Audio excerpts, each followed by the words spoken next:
Hey, let's talk about finding the verb in a sentence. We talked about finding the simple subject of the sentence in the last video.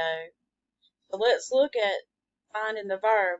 And let me tell you, you absolutely have to be able to find all of your subject-verb relationships in a sentence. That is crucial to your success in this class. Okay. Remember that the simple predicate, it's just the verb. That's all it is. It's a fancy word, and all it means is your verb plus any helping verbs that are going along with that verb.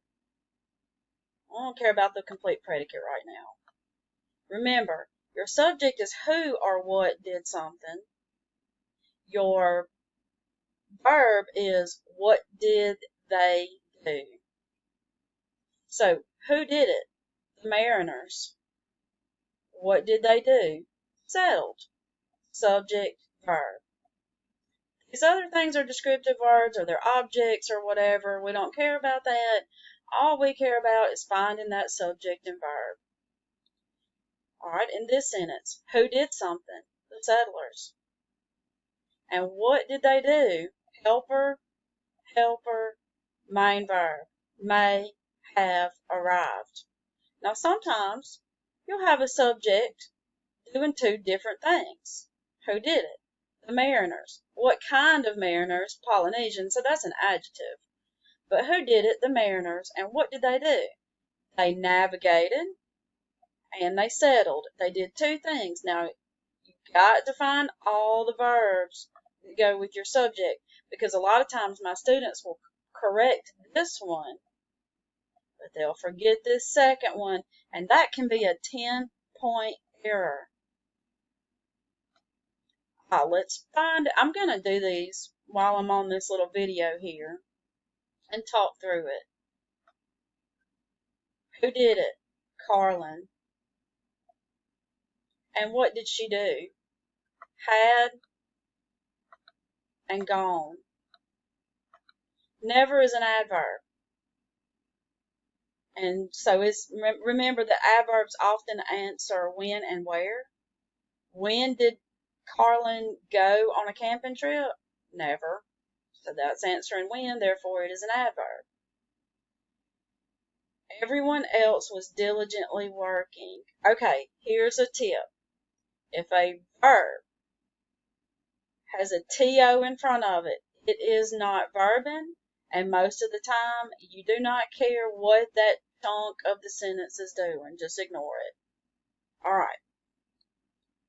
Everyone else is going to be your subject.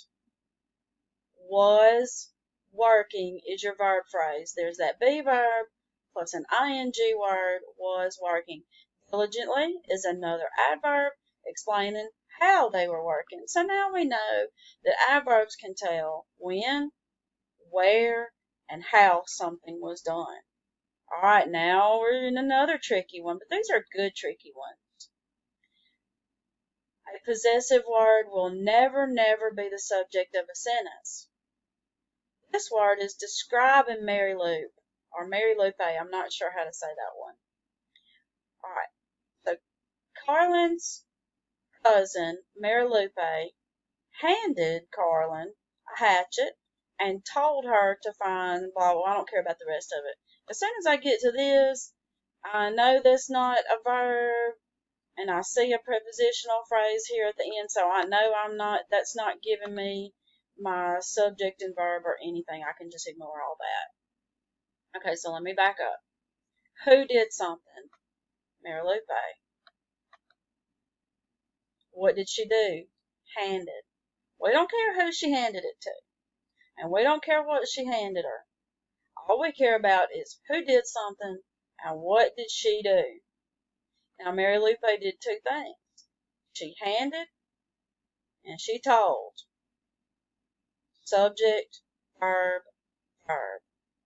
Alright, now let's see what's going on in number 4. You got Carlin, and then you got Sarah, and then you got stacked and assembled. So that's what they did. Carlin and Sarah, so we got two people, And they did two things, stacked and assembled. We don't care what they stacked. We don't care what they assembled. We don't really care how they felt, not when we're looking for the subject and verb. Okay, now let's see what's number 5. Marilupe or Lupe, amazed. Okay, that's what she did. She amazed somebody. Subject, verb. Ah, that looks like it's verbing, but it's not. It does not have an am, is, are, was, or were with it. Therefore, it is not verbing. To start. It's not verbing. It's got to in front of it. It is not a verb. Prepositional phrase without matches. We don't care about it. Nothing's going to be in your prepositional phrase that has anything to do with your subject and verb. Okay, that's the end of that.